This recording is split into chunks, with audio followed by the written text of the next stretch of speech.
Look, I actually gave this paper at the college meeting in May, and we are getting close to the end of the afternoon, and I'm sure everyone's quite caffeine deficient, so if you've heard this before, feel free, go and grab a cup of coffee. The report itself will actually be available at the AUSAN's booth, so you can get a printed copy, and I'll try and be as quick as I can getting through this so that we can all get to the break, hopefully on time. But we all know that obesity is highly prevalent. We also know it is increasing rapidly, and this map of Australia demonstrates as you get more red, you get more obesity, and that's happened in a relatively short frame of time. And obesity numbers are huge, and this pictorial really is just to give a visual sort of understanding of what the numbers are like. So if this represents all of the people between 18 and 64 who are overweight or obese, this circle represents those who are potentially eligible for bariatric surgery. This represents those who may be indicated for surgery if you apply certain selection criteria and take out patients that maybe have contraindications, etc. And this circle represents those that we're actually operating on. And I apologise for those at the back because you won't be able to see it, but this is the number that we operate on in public. So when you see it graphically like that, you can see quite a dramatic picture. 90% of surgery is performed in private, and even if we total up all the surgery we're doing, we're really making a minimal impact on obesity with surgery. But in the public system, even at an individual treatment level, we're really just not treating very many individuals to help the group. And we know that obesity, of course, is more prevalent in the lower socioeconomic groups. In fact, on one estimate, 54% of the eligible population for surgery are uninsured. So they have no way really of accessing in any cost-effective means surgery. And this really raises moral equity and equality issues of access. And I would state that our whole Medicare system is really based, and we should be proud of our health system, that in general it does provide good equity of access to care, but not in this area. Bariatric surgery is one area of healthcare which simply hasn't kept up in the public sector. In 2016, we surveyed the AUSAN's members to try and have a look at what sort of surgery is being done where and how much and so on. And really all of that study showed us that there was significant variation in the availability. There were no standardisation of eligibility criteria, preoperative assessment varied, medical support varied, procedures offered varied. There really was no uniformity at all. There was no integration or coordination of health networks. So really, these were isolated pockets of activity in the public sector. So here's the thing. 90% of bariatric surgery is performed in private. We, surgeons operating in private, make a good living from that. So in fact, we have a vested interest in not talking about this topic, not raising it. But here we are talking about it because we know that the impact that this surgery can have on patients, and we are concerned about our patients, and we know that people that need it are missing out. Why isn't it happening? Well, in part, I think there is a message problem. We want to increase public bariatric surgery, but we don't know what it should look like. The variation attests to that. We don't know what we need or what we want. We don't know who to treat, what the numbers are. We don't know how to select them. We don't know who to ask. There's a lot of things that we don't know. We don't really understand what all the barriers are, and we don't know how to transmit the message. We're not very good communicators. So it's no wonder then that our policymakers don't know either. They just get confused, inconsistent messages, which means it's very difficult to advocate for this area. And that's just within surgery. If you take obesity as a whole, they get conflicting messages about what's appropriate, what isn't, what treatment should we use. So surgeons are probably the last people they're going to listen to in this area. So that was the background to the proposal that we had at the AUSAN's board level about wondering whether we could come up with a national framework that would help develop a consistency in approach for selection as a model of care, how the service delivery could be attained, and what sort of standards. But perhaps even more importantly, that would then build a clear and coherent message of both the need for public bariatric surgery and provide a guided solution that would aid advocacy and aid implementation. So the first step in exploring that was to hold a National Public Bariatric Summit. This was held in March earlier this year in Sydney. And really it had Fairly basic aims. We wanted to explore what obstacles exist and consider what sort of cooperative solutions we could come up with that, and lay the foundation for perhaps the development of a national framework in terms of model of care and service delivery. We recognised it needed to be realistic and effective, and we needed ultimately to increase access and equity. We didn't widely advertise this. In fact, when I first conceived of it, I thought of it just as a little coffee chat around table with some interested people. And so we actually didn't advertise this outside of AUSANZ. We just simply sent expressions of interest to the members. But somehow the summit got disseminated well beyond that, and we were flooded with requests to come, not just from AUSANZ members, but from outside of that. And we actually had to limit the numbers, which I think just attests to the fact of how important an issue this is. We had support from industry, so there was no cost to participants, but it was not for profit, and industry contributed equally across the board. And we structured the day by listening to various, I don't like the word stakeholder, but it works here, people that have some interest in obesity or obesity care where it affects their patients, not necessarily bariatric physicians or surgeons, but other disciplines of medicine, as well as policymakers and health providers. We had people present on existing models of care amongst all of that variation that we knew from our survey. We broke up into small group workshops to discuss some of the issues in more detail, and we got some advice perhaps on some advocacy strategy, and that structured the day. So we had several guest speakers, both in the realms of health policy. You see Sophie Scott there in media to help us understand how media operates and where you might advocate strongly there. Jason Thomas, a strategist. So we had some quite interesting speakers representing a range of disciplines, not just medical. And we documented the outcome by following up with a survey monkey, as well as keeping the notes from the workshops. And we had pretty good representation across various disciplines, as well as the states. Clearly New South Wales dominated, being held in Sydney. And as you can imagine, as an initial discussion of 60 people, you weren't going to get tight consensus on almost anything.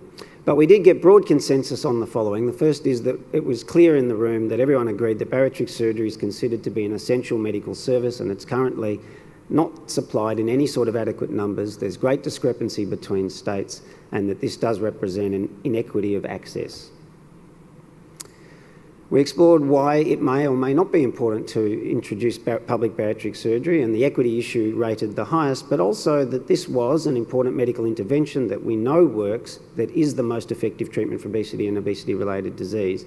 But perhaps more subtly, and this did come out of the meeting, was that in fact we need to think about surgery as more than just treating this patient group. We actually need to integrate surgery into the treatment of other chronic disease.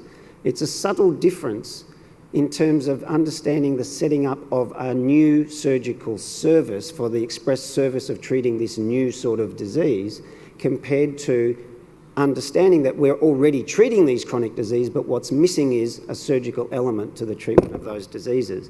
And so in fact it should really be part of the mandate of all public services. It would improve training and standards and consistency in bariatric surgery, and ultimately will allow normalisation of obesity and the concept of obesity surgery and reduce stigma.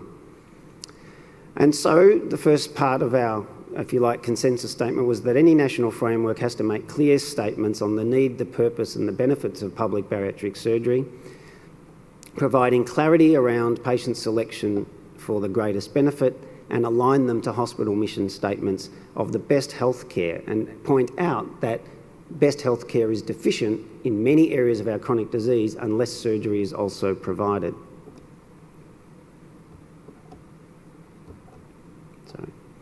There are some potential problems, and these are the things that policymakers look at in particular. So expense, what to do with patients that perhaps have had surgery in the private system and now need to access the public system because they're no longer covered, requiring revisional surgery and therefore making it difficult to treat patients that are waiting for primary surgery.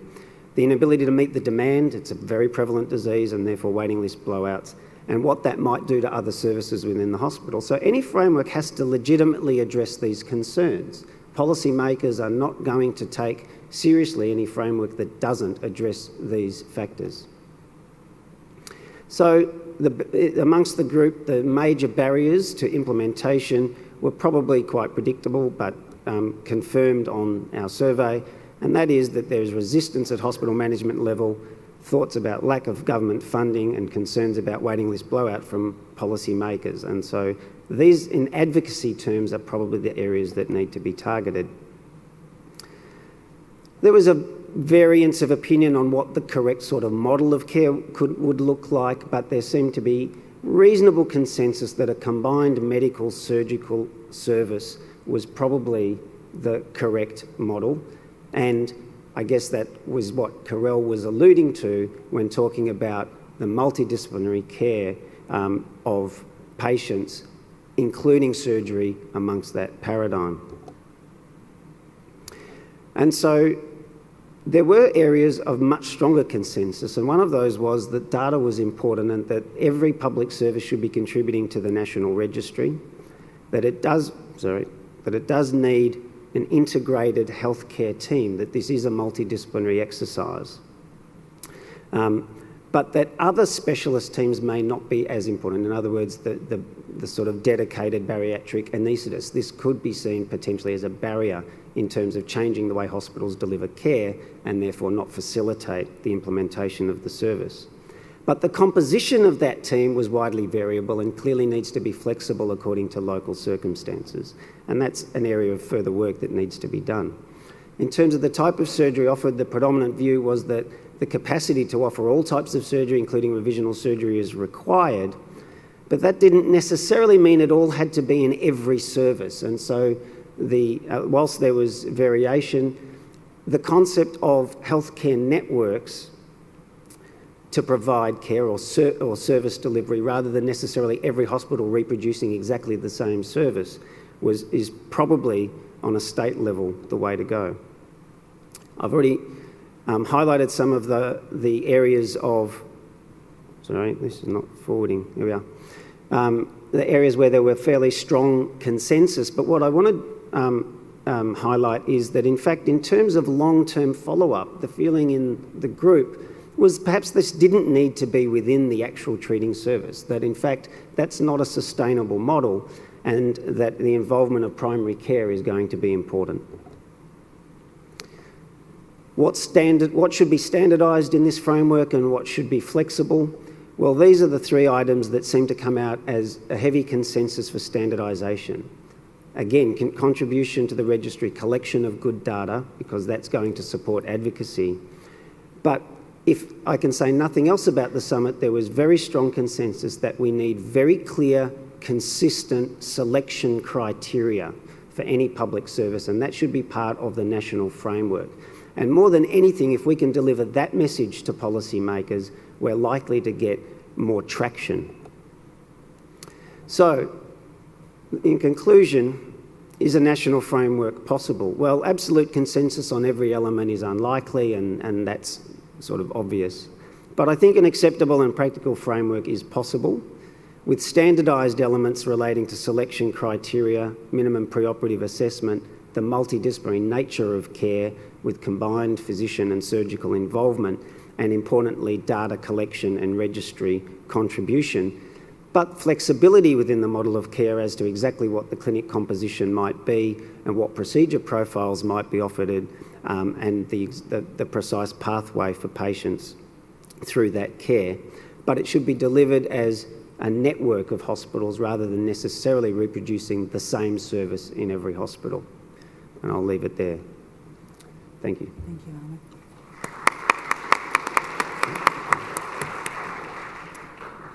A minute for questions.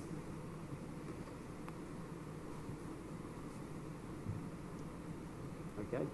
Looks like you're off. Everyone wants to get the coffee. Look, I'd like to thank Simon Wong for coming out from Hong Kong and as one of our guest speakers specifically to speak in this session.